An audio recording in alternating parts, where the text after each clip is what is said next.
What's up, ladies and gentlemen? 247 GM Hunter Homestead here with another episode of the Pittsburgh Combat Sports Podcast. This is episode 25 with undefeated Mat Factory standout middleweight Jake Lowry. We dig into Jake's work at the Mat Factory, his collegiate wrestling career, his impenetrable mental strength. You guys are going to love this chat. I genuinely think this is going to open a lot of eyes to what not only Jake's doing, but the entire Mat Factory crew is doing. We're going to start out our chat here talking about Penn State wrestling legend Bo Nickel, who is transitioning to MMA. So Jake has trained with Bo a few times and knows Bo's game really well. So we open things up here talking about Bo kind of on the fly, and then we get into Jake's career, the Mat Factory, everything that's going on there. Enjoy the show. People kind of like him, you know what I mean? Yeah. And he has an easier time finding fights than I do, which is just crazy to me. It is weird, man. It's been cool to watch his career kind of take off, though. I mean, there was a time I remember back when he was still full on in his wrestling days at Penn State, and he posted a video just like hitting pads in the backyard, and everybody got super excited, like, "Oh, is this actually happening?" And now it is. Like, I'm like, this is cool. It's cool that he's making that transition. Yeah. Dude, what's it like working with somebody like Bo, especially for you, you know, being a really high level collegiate wrestler yourself? You had a lot of success. So what's it like working with somebody who reached, like, you know, the absolute pinnacle of collegiate wrestling? It's crazy, man. I think you kind of see why someone like him made it that far, you know what I mean? Like, you don't really get it until you're around it. Like, you don't really understand, but then you roll with someone like that. And I mean, he's only been doing jujitsu for less than a year. Yeah. And he's pretty amazing at jujitsu. Like, it just doesn't make sense, like how quickly he picks up on things and like how good his hips are, like how strong he is. Like, he doesn't look like he's that strong, but when he grabs you, it's like it just almost blows your mind. Like, it just doesn't make sense. You know what I mean? Absolutely. That's kind of the biggest things I noticed with him. Like I said, like he picks up on stuff so quick. Like, his striking, his jujitsu has just come so far already, and it's amazing to see how fast someone like that can pick up on things. It's really amazing. He has, like you're kind of saying, it seems like he just has a brain for this. Like, some guys have that instinct where they just get fighting on a different level that they get anything else. And it seems like he definitely has that. I think what impressed me kind of beyond belief was when he grappled Gordon Ryan and didn't just get annihilated right away. Like, that's what everybody would expect. You know, Gordon Ryan, literally the best of all time, in my opinion. And for Bo to go in there and then do what he did for the amount of time he did, I thought that was freaking amazing. And then when Bo lost, he was clearly disappointed. Like, he was super frustrated. He thought he was going to win. Like, that's a crazy mentality. Yeah, and I don't know that he was training any jiu-jitsu at that point. I think he came to the Mat Factory like a couple times just to kind of help him get ready for that, just to kind of talk to Isaac and kind of get some understanding of it. But as far as I know, he wasn't training jiu-jitsu consistently at that point, which makes it even that much more crazy. It's just wild. It really doesn't make sense. I mean, training with him now, I'm sure is he still a white belt? Did he get a blue belt yet? I think he's still a white belt as far as I know, but I mean, the belt rankings are so weird, you know what I mean? Like, everyone kind of has different reasons for promoting people, different times they promote people, and we all know that he's not a white belt, you know what I mean? Yeah, that's what I was kind of gonna ask next, because you do get guys like that. I mean, Cam Allgaier, obviously, I know you're familiar with him too. He's still a white belt technically, but clearly his skills are above a white belt. So it's just interesting when guys like that, like, how would you compare Bo's jiu-jitsu? Because you do train all the time with bona fide black belts with Isaac and Chris and Dom and those guys. How does Bo compare to an actual certified black belt? It's just a different feel. It's like when you go with a black belt, it's just like a lot of transitions, a lot of, like, you feel like you're in trouble all the time.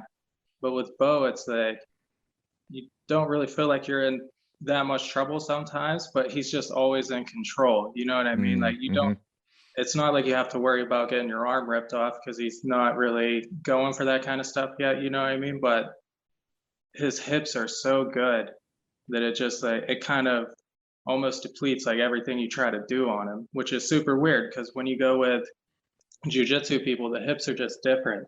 It's just not kind of the same pressure. It's not the same mentality, I want to say. So then whenever you go with someone like Bo, it's just like you almost feel like you can't move, and it just kind of makes you frustrated. And then you start kind of making some mistakes. And he's just so good at what he does, you know what I mean? But it's hard to compare him to like someone like Isaac, because Isaac's just so knowledgeable and he just has so much experience that he kind of, like I said, the transitions are like what I noticed when I go with someone like Isaac. His transitions are just amazing. But with someone like Bo, it's not like he's transitioning fast because he doesn't have to, because he's controlling the position the whole time anyway. So like he just kind of takes his time. Sure. And I think it's interesting to watch wrestlers do that because they're super comfortable doing that. They're okay with being in control the entire time. They're not going to make that first mistake. They're going to just let you do it. They're going to wait for you to make that mistake and then capitalize. And I think that's something to kind of transition back to you and your fighting career, man. That's something that I think we saw in full display in your last fight against Hutch. The way you just broke him down after that first round and just waited, bided your time, and then when the opportunity presented itself, the fight was a wrap instantly, man. Is that just is that just wrestler instincts? Like, what is that in you that allows yourself to be so comfortable just staying in control, staying calm, and just waiting for that perfect opening? I wouldn't say it's wrestler instincts because those kind of go away. I would say it's just consistently wrestling. Like we go to wrestling practice every Tuesday and Thursday here, and Isaac just pushes people to another level. So when you're so used to going to that next level, it's almost like you just get comfortable there. You know what I mean? It's like whenever I was in that fight, like I knew I was down in the first round, but like I knew I wasn't going to get tired. I knew I wasn't done. Like I knew there was no way he was going to outlast me. So I knew I just kind of had to put my time in, get recovered, and kind of get back to it. Because like I said, I've been in that position in wrestling so many times with Isaac really grinding on me for 20 minutes straight, you know what I mean? And you just, once you get to a certain point, you kind of get that mindset of like, yeah, I'm just not going to break. Like, then I think that's what Isaac's kind of mostly known for, is just taking people into the deep water and drowning them. And it's really impressive to watch. And once you're around it for a certain amount of time, you start kind of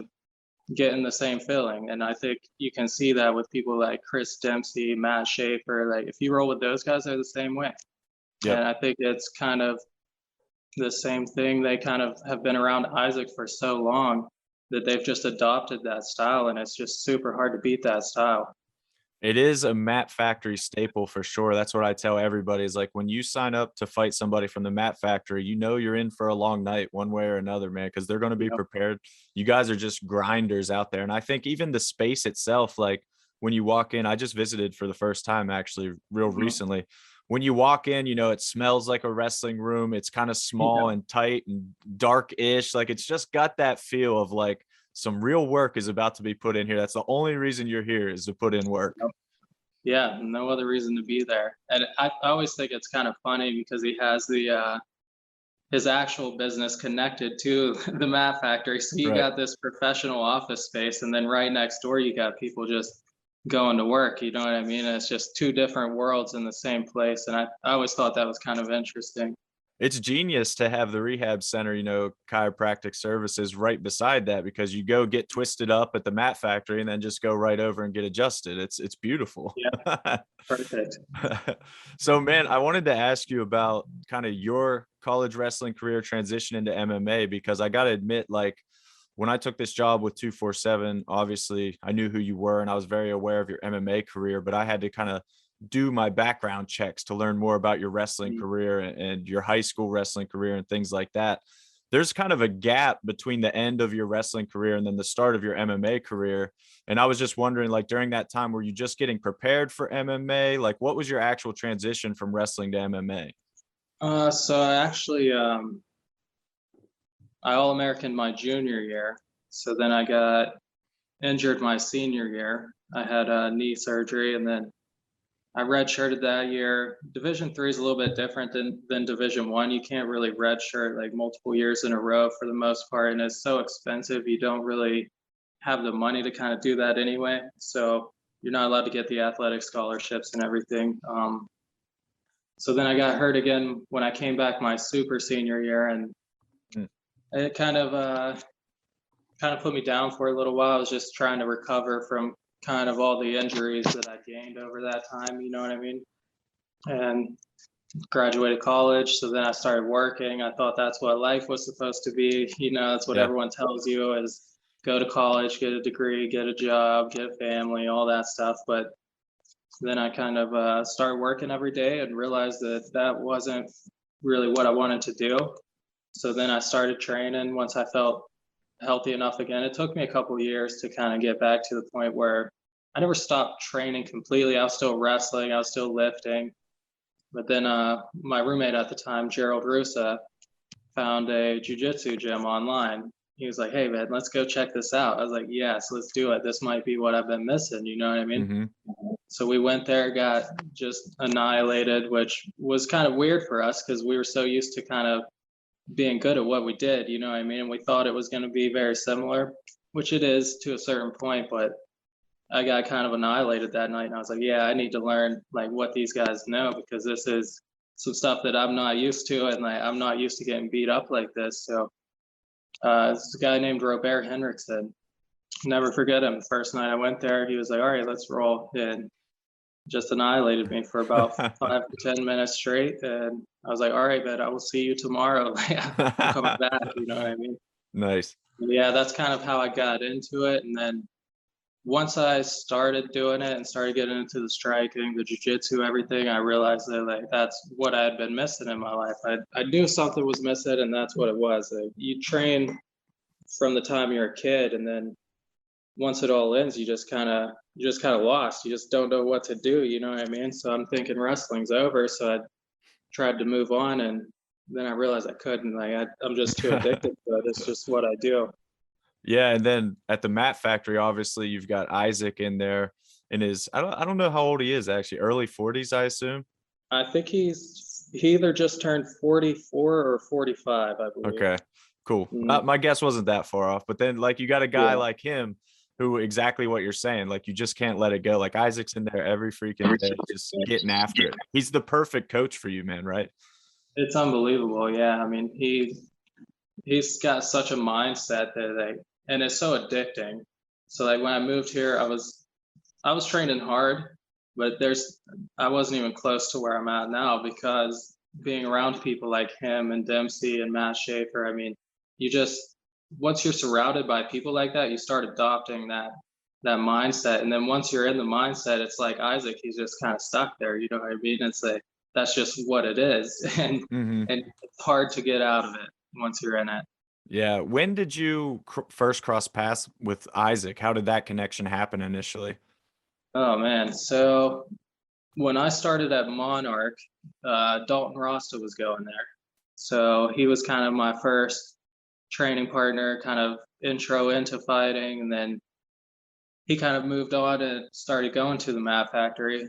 So then we didn't train for a couple months together. And then he messaged me one day, asked if I wanted to spar. I was like, yeah. And then he started talking about how he was going to this place called the Mat Factory. He's like, dude, you got to come check this place out with me. He's like, it's just another level.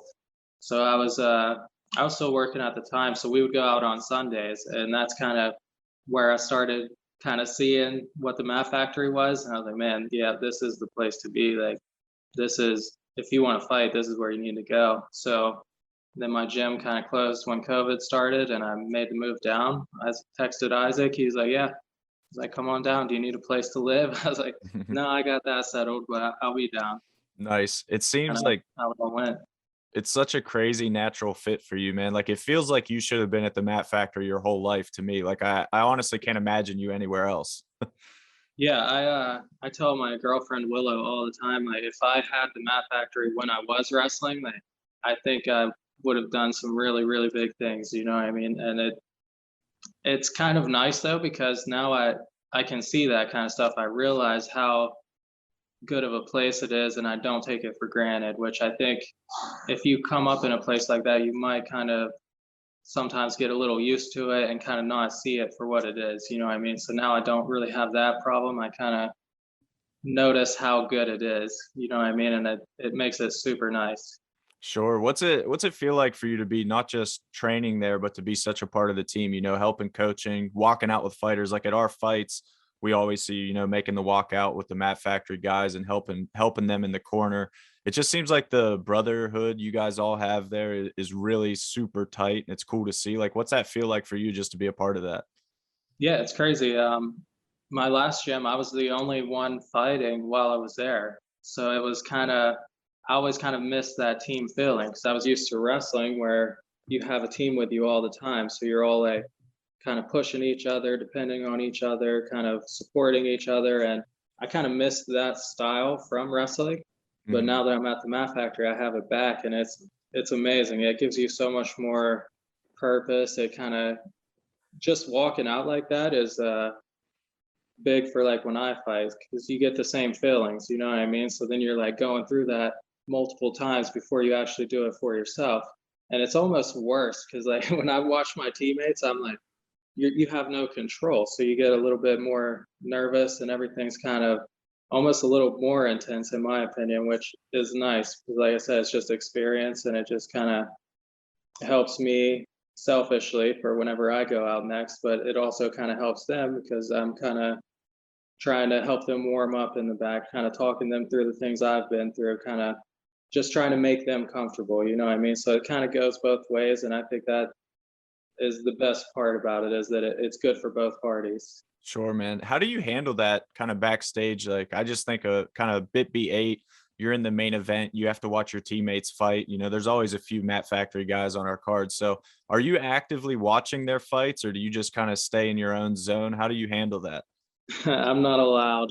I got Nice. yelled at for it. So actually, shout out to Matt Schaefer. Whenever I was in that fight, he was in charge of walking around with me all night because I have a hard time sitting still and kind of relaxing and not doing too much. So my striking coach Evan and Isaac made the decision to have Matt follow me around so I wasn't trying to peek out and watch my teammates and kind of do all this stuff that was just going to wear me down and not be beneficial to my fighting. So yeah, I'm not technically allowed to watch. I still kind of sneaks and peeks every once in a while when I can, but it's hard because you hear the crowd going crazy and you're like, man, I wonder what happened. Like, I hope nothing bad happened. I hope this was our guy, not their guy. You know what I mean? That's kind of so those thoughts do go through your head. But I usually I like to watch the fights that night. So like, I'll go back and whenever you guys send me the link and everything, I'll go back and watch the whole card, and that's when I kind of get to see them. And I'm always pumped for that because it's like now my fight's over, so now I get to kind of go through the stages of watching them, and I still get the same feelings. You know what I mean? I still get the same butterflies because I didn't get to watch it, so I don't really know exactly how everything happened, and that makes it pretty cool too, I think. That's awesome, man. I mean, do you know though, like for that card in particular, did you know that Cole lost? Like, for example, was that tough for you to process before your fight, or did you honestly have no idea what happened? No, I know. Yeah. Yeah, I heard Isaac and Evan talking about it. I mean, you know what happens. You try not to. It's hard because you definitely get emotional about it a little bit because it's your teammates, your people you love, your brothers that you're training with every day. But at the end of the day, you kind of be selfish on those days and kind of realize that it's your time to get it back for the team. You know what I mean? I mean, Mhm. that's the best thing that you can do, I think, is if your team takes a loss, pick them back up. And I think that's kind of more or less what I focus on when stuff like that happens. I mean, like I said, it is hard. It's hard to Yeah. hear. It's hard to see them coming back with their heads down and not doing too good. But I think at the end of the day, we're all such a close knit team that it almost pushes us to do better when we go out. You know what I mean? To try to get it back and try to get the team's morale back up. Right. I can't imagine, man. That's kind of why I'm asking this because I think this is a super interesting layer to the fight game that a lot of people don't think about. And I talked about it with Isaac a lot too because it's a different position, but he, has to head coach 3, 4 guys on the same night, sometimes within like 2 fights of each other. We always intentionally try to never put 2 Mat Factory guys back to back for you guys, but sometimes it's unavoidable that they're going to be super close. Right. And like the mental toll that that's got to take on you guys is crazy. Like, do you feel, for instance, Bit 10, where you're there just kind of in a coaching capacity, helping your Mhm. teammates get ready, when the night's over, do you feel that kind of adrenaline dump that you kind of just went through it yourself?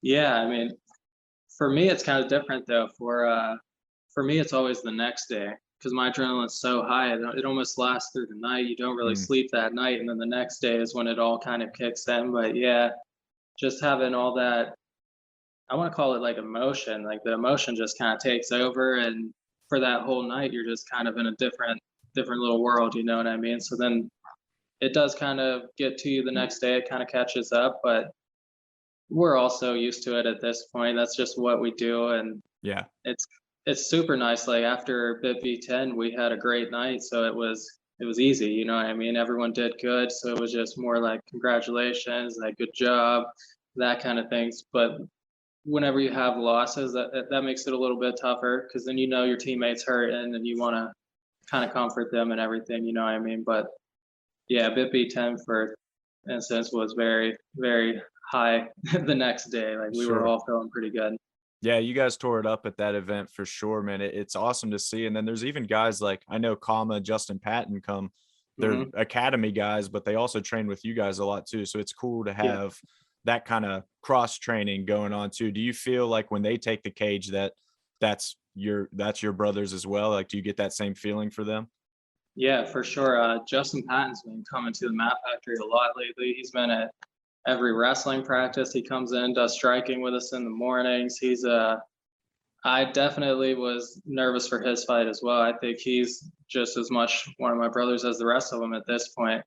Kama's not around quite as much. He kind of does his own thing, but I still see him enough to like that we still have that connection, and I'm always still pulling for him, obviously. And I get the same feelings for him too, but it's kind of hard because I feel like the people you're battling with every day, you just have that little bit extra for you know what I mean? Because you know what they're feeling, you know how hard they've worked, like you know what they've been through, and like you just want to see all good things for them. You know what I mean? Just kind of makes it just elevate a little bit more. Absolutely. I always think it's interesting when Matt Factory or any gym for that matter picks up new fresh blood. Like we see a new guy come in, or we're talking to Isaac, we're matchmaking a card and he has a new face for us. And then we get to kind of learn him. And I think one of the most recent guys that we've come to know pretty well is Ferdoz. And it's interesting with his background in striking. He's such a high level striker coming into one of the best grappling schools I think that you'll find in Yeah. Pennsylvania. And when I stopped in, it was grappling practice, advanced Mhm. jujitsu, and he was asking questions, man. He was super engaged. It seems like he's really taken to the grappling aspect of MMA. Like, what's it like when a guy comes in with a background like that, striking, and now he's got to learn to survive on the ground at one of the best places? Like, what have you seen from Ferdoz in his development? He's a beast, man. It's tough because you're walking into, like you said, one of the best gyms in my opinion, in the country and grappling, and you're trying to keep up without really knowing what all is going on. So I think at the beginning it was a little bit tough for him, but when you have that mindset, and it seems like he already kind of had that mindset from his upbringing, from his striking, from all the training he's already done. So he had the mindset to get it done, and now you go in and watch him, it's like a different level. It's like you can see how much he's leveled up, and it's super impressive.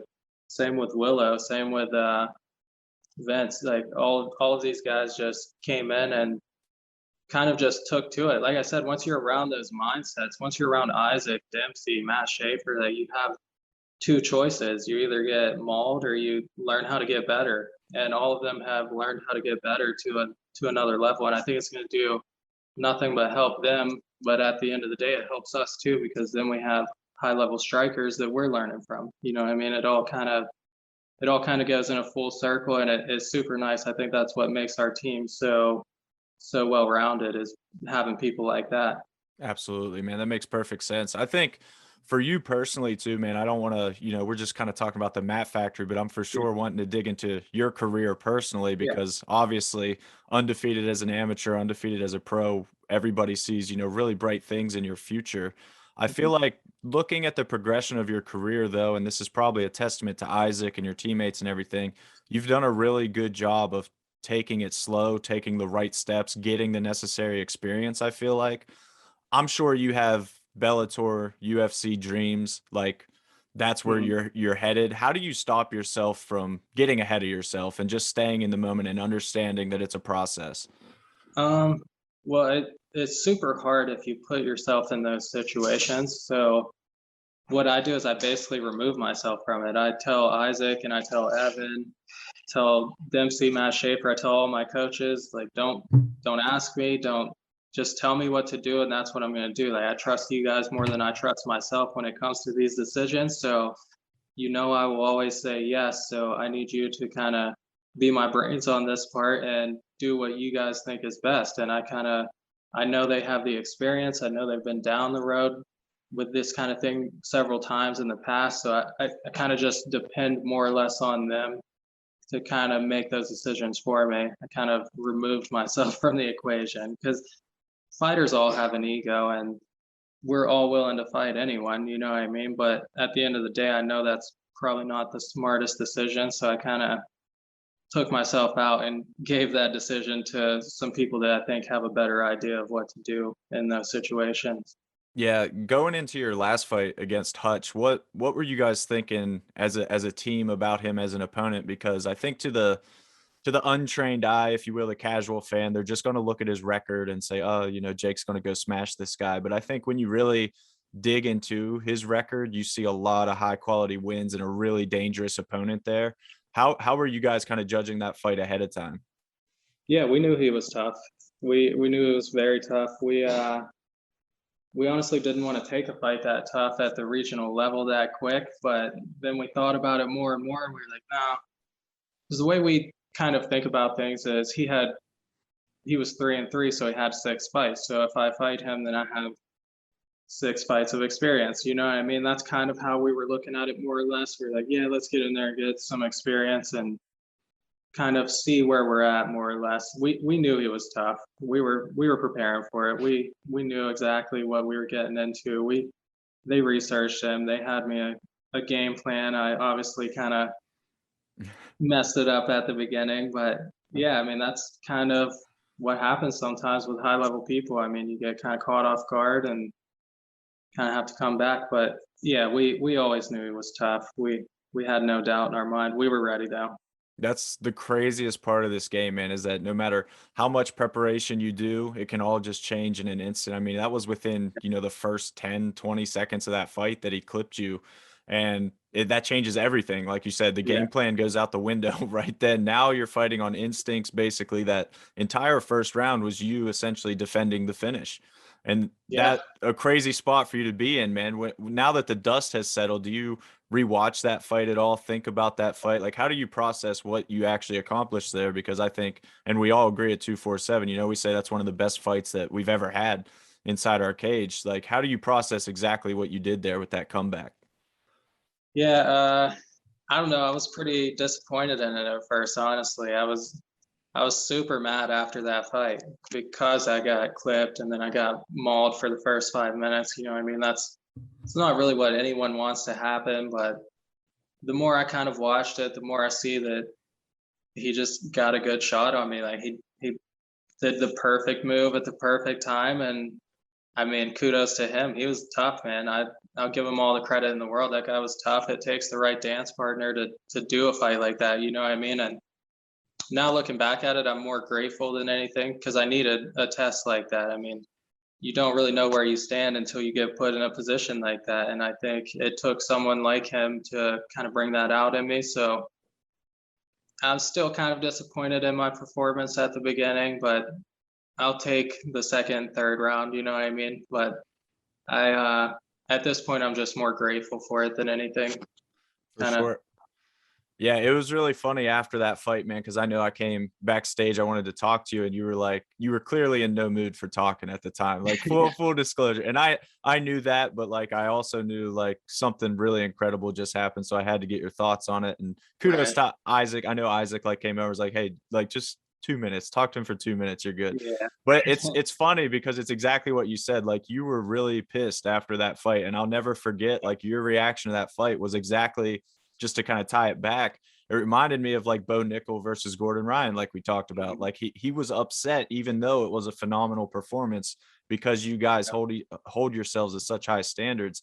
And I just remember Isaac telling you, like, Jake, that was UFC level stuff you just showed. Like, that's what you needed. That's how it needed to go. Like, how long did it take you to kind of come to terms with that what happened was necessary and actually good for your career? Oh man, Or are you still still not come struggle to with it a little bit. terms? Yeah. Still Yeah. struggle with it a little bit because, like you said, we hold ourselves to a higher standard at the Mat Factory for sure. And I think I'm just thinking of the future, thinking like, man, I can't let that happen again. So I've been working on it, and I think at this point, it more or less is I'm grateful for it, but it also is something that's driving me for Mhm. the next fight. You know, I mean, now I know what I have to work on. I've kind of seen some of the flaws I might have, and I've been putting in the work to try to fix those. But yeah, it still stings a little bit. You know what I mean? You never want to see yourself getting mauled for 5 minutes, or your parents seeing you get mauled for 5 minutes. I'm sure Sure. that's not easy for mom and dad, but at the end of the day, it is what it is at this point. I mean, I think it was a good fight. I think it was something that I needed. Sometimes you don't really want what you need, but you still need it. You know what I mean? So I'm trying to get over it.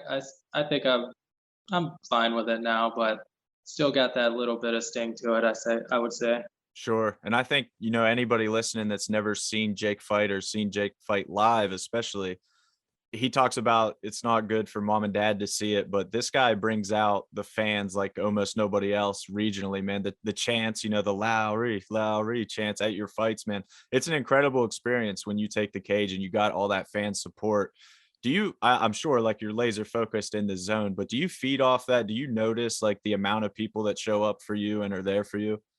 Yeah, it's crazy that it means everything too. I mean, when you're getting mauled for 5 minutes and you just hear the Lowry chants going in between rounds, you know what I mean? It's so hard to like, it makes it impossible to give up. Like, you can't do that. You can't let all those people down. Because in my head, I do got kind of, I see my friends' faces, I see my family's faces. Like I can just feel all of these people pushing me forward. You know what I mean? And it does make it so much more special. I want to say when you know you have that support, and it brings you to life, man. It takes you to another level. And then afterwards, I just know I'm gonna get to see them, and I know I'm gonna get to like hug them all and tell them thank you for coming, and like that definitely means the world to me. My favorite time to be alive is right after my fights. It's my favorite time to be alive. And my first pro fight, my striking coach Evan stopped me at the gate, and everyone was doing the Lowry chants and everything, and he stopped me, and I was like, "What's up?" And he was like, "Just, I want you to just do a favor for me real quick." I was like, "What's up?" He said, "Close your eyes and just feel this." So I closed my eyes. The Lowry chants are going crazy, and you can feel that energy. It's amazing. It almost takes you. It takes me up to a week sometimes to process just that all of that energy. You know what I mean? It's just crazy. But yeah, it means the world to me. That's what I do it for. That's kind of my why. You know what I mean? Oh man, that's freaking awesome. Kind of gave me chills a little bit talking about it, dude, because I can imagine that feeling, everything you describe. And I mean, with the way the trajectory of your career as well, being undefeated now, every fight, are you feeling I don't want to like add extra pressure on your shoulders or anything, but do you feel that extra pressure now every time you step into the cage? Because now that you're undefeated, man, now the goal is keep it rolling. Yeah. Well, I mean, there's always going to be pressure. I mean, what we do has pretty high consequences. I don't think it's very much pressure to me to stay undefeated. That's not the kind of thing I think about when I go in. Like, it's more or less me trying to be the best version of myself and making it to where I know I can go. And I don't try to put too much pressure on it. There's always going to be pressure, though. You know what I mean? It's same with wrestling, but I've been through that. I was 40 and won my junior year of wrestling when I took third. So I had all that pressure of being undefeated all year, and then I lose in the semifinals. You know what I mean? But getting through that, where I had to come back to take third, I think was super important to what I'm doing now. You know what I mean? You learn how to get through that. You learn how to take those losses, deal with it, move on. You can't stay stagnant. You can't let it bring you down, like take you back. You got to just keep moving forward. And I think that is the Matt Factory mindset. You know what I mean? Whatever happens, we call him Mr. Murphy. If Mr. Murphy comes, just smack him in the face and keep going. That's And that's awesome, what man. we do. I love looking at it that way. And I think the more that I talk to you guys, more I talk to fighters, more I talk to coaches, it becomes almost more impressive when a guy does something like what you did against Hutch, or, I was just talking to Josh Fremd on the last podcast, and Mhm. he lost a few times as an amateur, has lost twice as a pro. Every time he loses, he comes back a better version of himself. And I think it just takes a special person to, in this business, because when you lose in MMA, that means somebody whooped your ass, like straight up. Yeah. Like that's what happens in this business. Mhm. And to come back from that stronger, better, more motivated, man, that takes a special kind of person. So, do you guys specifically work on, mental health, mental strength at the Mat Factory, or is this just a product of you guys getting in there every day and just building yourselves up? No, we definitely talk about it. Usually after the end of every wrestling practice, they kind of have us all together and have a little meeting. And if you've never heard Chris Como talk about mindset, you need to do it, because that man will get you so hyped up. He will have you so motivated and so fearless that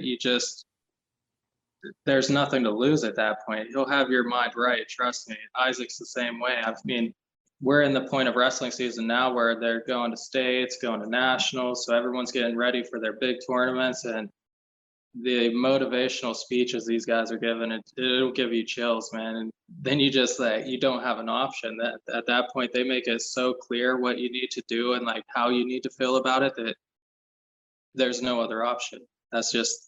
That's what you have to do, you know what I mean? And it's crazy that, especially watching these high school kids, man. I mean, I remember when I was in high school, I didn't really have anyone giving me that kind of insight on the mindset, you know what I mean? They say there is no win or lose, there's win or learn, you know what Hmm. I mean? So they say if you lose, so what? That's kind of their biggest saying is, if you lose, so what? Doesn't matter, get up and go again. As long as you're going to the best of your ability and putting in all of your effort, you can't be upset about it. You put in the work, you've done all the right things, you're growing as a person, you're growing as a martial artist, you're growing as a wrestler. That's all you can ask for. That's what these sports were made for, you know what I mean? Was to ultimately become a better person. And I think that's what the Math Factory instills into people. Absolutely. When do you think that you really digested that mentality and started to understand that? Because it's exactly what you said. Like, especially as a kid, you think that Mhm. winning is everything. Like, if you lose, Yeah. then you're a loser, and that's the worst thing ever. Like, when did you kind of learn that a loss could be a good thing, a motivating factor? Because, like you said, wrestling in college, you're going to lose. You're not going undefeated. It's going to Yeah. happen. Yeah. Mhm. I would say definitely high school. I mean, I took some beatings in high school, you know what I mean? I don't think I necessarily needed to take those beatings, but I think if nothing else, they did propel me to do what I did in college. I mean, it's so easy in combat sports because, like I said, you have two options. You either give up or you get better. And at a certain point, you keep losing, and you have to make that choice for yourself. And once you make that choice, there's no turning back.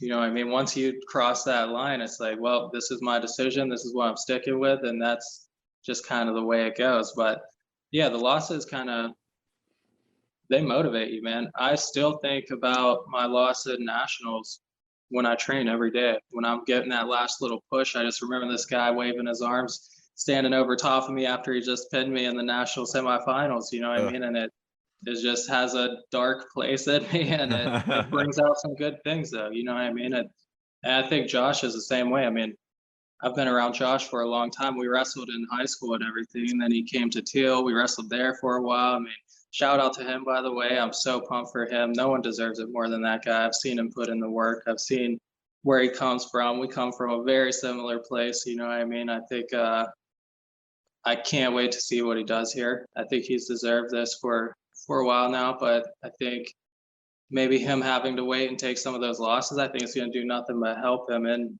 his journey, and I'm excited to see what happens. For sure, and I think he'll be happy to hear you talk about times that you got whooped in college as well, because Yeah, on our podcast, I know you heard the story, but for people yeah, catching up, like Josh told a story about Jake just annihilating him in high school wrestling. Do you remember that match specifically? I do. Yeah, I do remember that match. I think I hit him with a front headlock, head in the hole, and ran it. And I just wasn't going to be denied that day. And I mean, I've it's kind of wild though, because I was thinking about this the other day. He remembers that one so well. I remember it too, but then I also remember my first time sparring with him when I didn't know anything, and I remember just going home like, man, maybe this isn't for me. You know what I mean? Like I need to either learn some stuff or like something's going on because I just got worked for 20 minutes straight. You know what I mean? So I think it's great because we all feed off of that. You know what I mean? I think it's kind of something that you need to have in your career. You have to have those losses. If you don't have losses, you'll never feel the need to get better. You'll never feel the need to push yourself and learn how those people beat you. You know what I mean? Yep. I think just you saying that, man, acknowledging that, processing that says a lot about where you are in terms of your career and your mentality. And again, credit to everybody at the Mat Factory for helping kind of cultivate that mentality with all of you guys. I think that's a common theme with Yeah.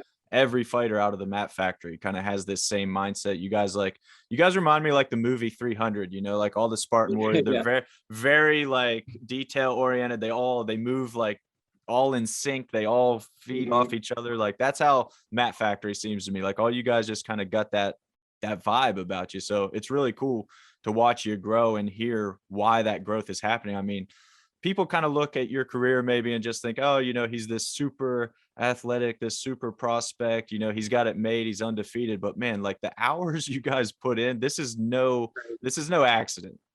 No, no, I think from the time I started training, I was training for the anticipation of going pro. Like I started throwing head kicks, started throwing elbows, everything from the beginning because you have to have that kind of goals for yourself. You know what I mean? You have to see where the future goes. Like you can't kind of look past where you're at, but you also have to be prepared for where you're going, if that makes sense. You know what I mean? So the whole time I knew where I wanted to go with it, and that's what I was getting prepared for more or less. So I mean, I've tried to train as professionally as possible the whole time, and I think that's what the Math Factory is good at doing. I mean, it's a professional mentality the whole way through, and I mean, even when you're an amateur, you're training like a professional. So it's hard to not kind of pick up on that kind of Yep. stuff. You know what I mean? That's a great way to put it, and I think that's definitely evident in everybody's fights. We talked about Ferdoz earlier, and in his last fight at BitB 9, he got dropped pretty badly in the first round as well, and Yeah. just shook it off and came back to dominate round 2 and 3. I mean, it's just a common theme with you guys of being able to absorb punishment and bounce back, stay focused, stay ready. What's it like for you kind of being in the corner of a fighter when you know that they need a little pep talk, they need help between rounds? Like, how are you able to influence them mid fight? What's that process like? It depends on the person, man. That's why I think the Math Factory does so well, is because we all know each other to a certain level where, like, if someone needs a pick me up, you know what their drive is. You know what I mean? You know what drives them. So then you kind of get in their ear and you're like, hey, man, don't forget about your mom sitting over there. Like, remember, this is for her. You know what I mean? Yeah. But it kind of depends on who you're talking to. Like, everyone has a different drive, everyone has a different why. And once you know that why, it kind of makes it a lot easier to give them that motivation. All you got to do is bring it up, and you can see people's faces change. You can see that they go to another place, and sometimes it's hard when you're out there. You kind of forget about that, but then when you come into the corner, you have your people that are the closest to you telling you, like reminding you about that stuff. And I think that's kind of the best way to go about it, is just kind of try to get each person individually. I don't think there's one overall way to do it. I think you got to kind of go bit. It's subjective, in my opinion. Yeah, for sure, man. And I think that's perfect. And I wrote about it a little bit after BitB 10, but like watching Dempsey in the corner and kind of Mhm. assume a more of a coaching role, and his work in that Edwin fight specifically, I told him backstage, I was like, dude, it was like you were controlling Edwin with a video game controller. Like everything you said, Edwin was doing, and it was working perfectly. It was just crazy to watch that connection. Like, how does that develop over time? Like, can you tell when guys are in the gym practicing, when it just starts to click with them that they're taking instructions well and they're just like getting it, so to speak? Yeah.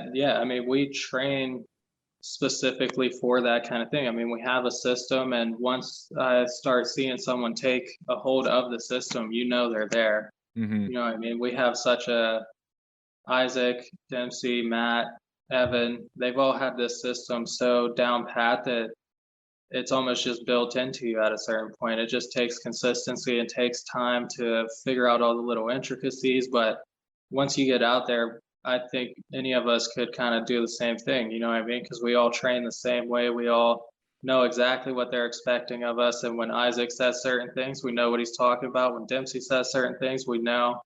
When Evan says something, I know. I mean, Yeah. it's just, I think it's trust. I think we trust them to a level of like, we know that they know better sometimes, and we're going to listen to them. You know what I mean? Yeah, I that's think once you have that trust, I think it just makes it super easy.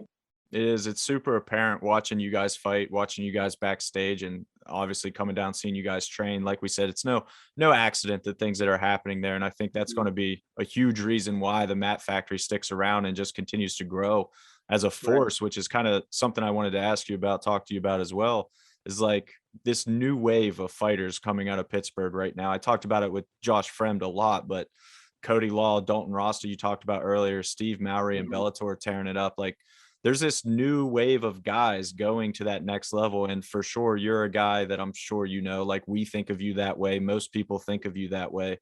What's it like being a part of that process, that development in Pittsburgh, and being a part of this next wave of great fighter from here? It's awesome, man. I mean, I feel like we're all pretty grateful for those guys you just mentioned, like Josh Fram, Dalton, Cody Law, because they kind of paved the way for this. You know what I mean? So it makes it so much easier when you've seen people go through the same process you're going through at the same place you're going to, and you see where they make it to. So then there's just no doubt, and then it kind of just puts it all on your shoulders. So then you have no other choice. You know you have to put in the work. You know you can do it if you do what they did. But I mean, we're all at the same place that they started at. You know what I mean? And it Yep. just makes it almost so much more like easy to kind of get through because you see where you can go if you do what they're telling you to do. And that's kind of more or less what makes you want to put in that work and put in the hours with your coaches and listen to them and because they've already made it. You know what I mean? You see that they've made it. I call it leverage. I mean, no one wants to go to a gym where there's no leverage. Like Hmm. if you're not producing anything, why would people want to support your gym? But our gym has been producing. I mean, look at the Division 1 wrestling statistics out of the Mat Factory. You know what I mean? It would blow your Hmm. mind. So It's I mean, it's nuts. been going on there for years. So there's no lack of trust there from any of us. We all know what we have, and we all know that we have some of the best coaches in the world, and it just makes it super easy to put that trust into them and kind of listen to what they say. And if they say to do something, we do it. You know what I mean? That it makes it so much easier. So thank you to those guys. And I watch all of them. Every time Hmm. they fight, I get super pumped up. I mean, I didn't get to train with like Cody Law or Steve Mowry that much, but I still get kind of the same feelings. I mean, they're all from the same place, you know what I mean? So there's still that Pittsburgh connection, I guess you would call it. It's so true, man, and I think it's something that we get genuinely excited about as well, even though, they've never fought for us. Like Steve Mowry never fought for us, Frem never fought for us, Law never fought for us, but Mhm. we get so excited to just celebrate good things that are happening in the Pittsburgh MMA landscape, and right now it just feels like it's buzzing at a new level. Back in the day with the OGs, even Dempsey Mazada, of course, and Mhm. then a lot of the academy guys too, when Kama's going to the UFC, Adam Milstead, Mark Yeah. Cherico, like that. Mhm. That Cody Garbrandt was training at the academy at the time as well. It's like when it was Pittsburgh Fight Club, that was kind of the first wave, I feel like, where it really put Pittsburgh on the map and then kind of died for whatever reason. Now it feels like it's surging right back, man. And I mean, you're clearly a part of that. And like you said, it's just so cool to see that buzzing. And that's something that we just want to emphasize at 247 is like, that's what we want to do, man. We want to keep building this Pittsburgh MMA community up to a new level that it's never seen before. And we genuinely feel like we can get there, especially with gyms like the Mat Factory, like you just said, producing talent like yourself and like everybody coming up. Man, it seems like there's a new killer at the Mat Factory every week. Yeah. Yeah. Isaac calls it, we like to think of it as like the law of attraction. I mean, like attracts like. So I don't think it's any accident that people are coming to the Mat Factory like that. I think it's energy, man. I think once you know what you want to do, you know where you need to go. You know what I mean? And I think it's a common theme. I mean, not many of us that are at the Mat Factory are from this area. Even we kind of traveled to this area for that reason. You know what I mean? I think it's pretty apparent that that energy is kind of working. You know what I mean?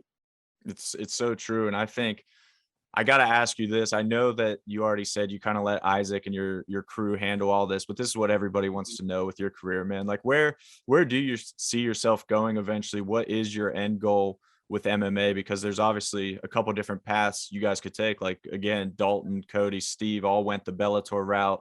Josh kind of held out for the UFC. You could tell by going to LFA first, which is clearly a feeder for the UFC. So what, like, do you prefer one to the other? Or are you just letting it play out? Like, where do you see Oh, yourself in a man. few years? I try not to think about it as like as much of like UFC, Bellator, PFL, whatever. I think more of along the lines of I want to be a world champion, and whichever promotion wants to give me that opportunity and make it the most beneficial for me, that's Mhm. where I want to go. I'm not too caught up on having three letters on my chest or you know what I mean? I Mhm. don't really worry about that too much. I think all of them are pretty good. I obviously have a soft spot for Bellator just because I've kind of been around it a little bit more, but I don't think I don't think I really have a predetermined place I want to go. I just want to get a couple more fights in, kind of get some leverage, and then I want to start talking to people and kind of see who's going to give me the best opportunities. And whoever gives me the best opportunity, that's where I'm going to go. And when I write my goals, I don't write UFC champion or Bellator champion. I just write world champion. You know what I mean? That's more or less my goal. That's beautiful, man.